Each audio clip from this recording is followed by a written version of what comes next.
আমরা যদি একটু দেখি, এবার আমাদের কয়েকদিন আগে এসএসসিতে ফেল করেছে 6 লাখের উপর শিক্ষার্থী। আমি টিভিতে কথা বলার আগে এই সময় আমি ঘেটে দেখেছিলাম, বিশ্বে 71টি দেশ রয়েছে যার টোটাল পপুলেশন 6 লক্ষ, আর আমাদের 6 লক্ষ শিক্ষার্থী এসএসসি ফেল করেছে।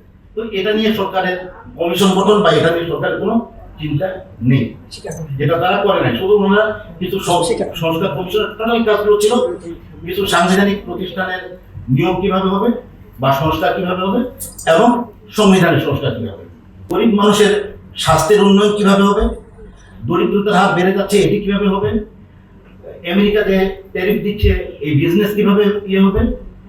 আমাদের এখন হচ্ছে 51%, আজকে 10 বছর পরে এটা 65% হয়ে যাবে নারীর সংখ্যা। যেভাবে আমাদের স্কুলগুলোর দিকে তাকালে আমি যেহেতু শিক্ষকতা উপর ওই জায়গায় দেখি যেটা বাড়ছে, এই যে বিপদ জনগোষ্ঠী তাদের উন্নয়নে কি হবে, এগুলো নিয়ে আমাদের কোনো এখানে দৃশ্যমান আলোচনা আমরা দেখি নাই।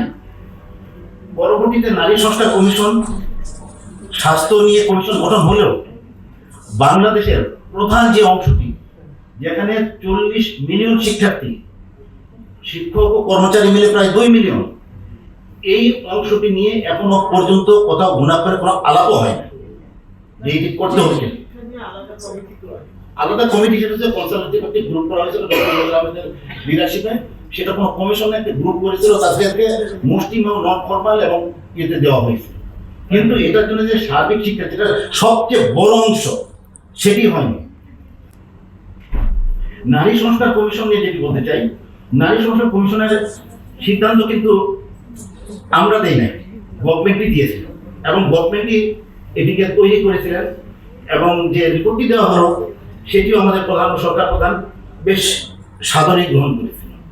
কিন্তু পরবর্তীতে এটিকে নিয়ে মাঠে নেমে এই কমিশনের সদস্যদেরকে অশ্লীল গালিগালাজ, তাদের বিভিন্ন জায়গায় পুষ্পতলিকা তৈরি করা, বড় সমাবেশ করে তাদেরকে অবমাননা করা, এমনকি কমিশন থেকে বের হয়ে এটি পরবর্তীতে সমগ্র নারী জাতিকে অবমাননা করা হয়েছিল। সেই জায়গায় আমরা দক্ষিণ ভারতের সাথে দেখেছি সরকার প্রধান থেকে কোনো স্টেটমেন্ট বা কোনো প্রতিবাদ বা কোনো কিছু করা হয় নাই। 2-1 দিন পরে তারা একটা দায় সারা কিছু কথা বলেছে, কিন্তু এটা এই জায়গায় সরকারি কমিশন তৈরি করে দিলেন, কমিশন সরকারের নির্দেশে রিপোর্ট দিলেন। এই কমিশনের সদস্যদেরকে রক্ষা করার, তাদের সম্মান রক্ষা করার জন্য সরকারের কোনো দৃশ্যমান উদ্যোগ আমাদের চোখে পড়ে নাই। হয়তো যিনারা ছিলেন ওনারা হয়তো জানতে পারেন, আমরা জানি না।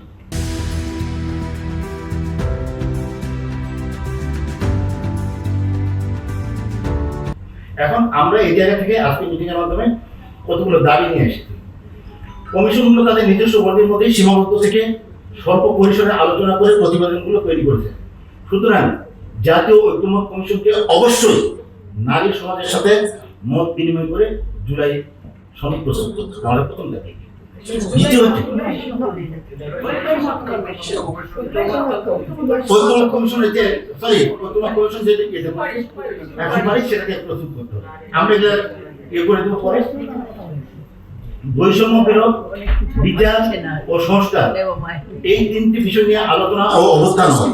কিন্তু বর্তমানে আলোচনা, বৈষম্য, বিচার ও সংস্কারের পরিবর্তে রাজনৈতিক দলগুলো পাওয়া না পাওয়া নিয়ে বিতর্ক শুরু করেছে।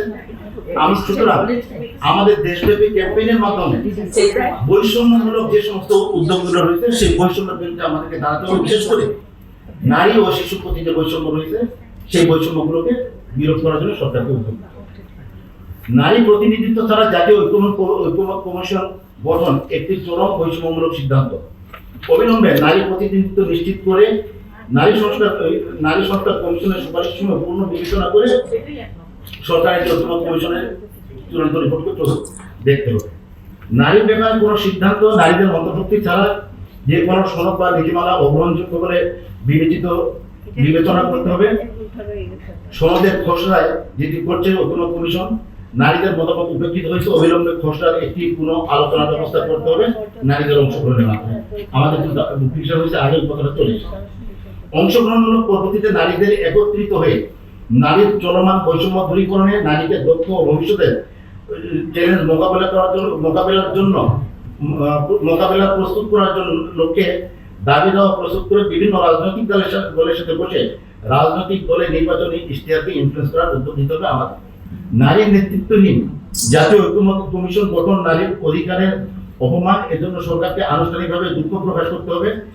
নারী ও লিঙ্গ সংবেদনশীলতা বিবেচনা না করে তৈরি যে কোনো আইন ও নীতিমালা বাতিল বলে ঘোষণা করতে হবে। সকল জাতীয় কমিশন, বোর্ড ও কমিটিতে ন্যূনতম 50% নারী অধিগ্রহণ ও এর নারীর অংশগ্রহণ নিশ্চিত করতে হবে। কমিশনে বিভিন্ন রাজনৈতিক দল শুধু তাদের রাজনৈতিক দল ও তাদের রাজনৈতিক দাবি দাওয়া নিয়ে কথা বলে ফলাফলে নিজের আয়ত্তে আনার চেষ্টা করছে, কিন্তু নারী সহ সমাজে পিছিয়ে পড়া জনগণের অংশগ্রহণ নিয়ে কোনো আলোচনা হচ্ছে না।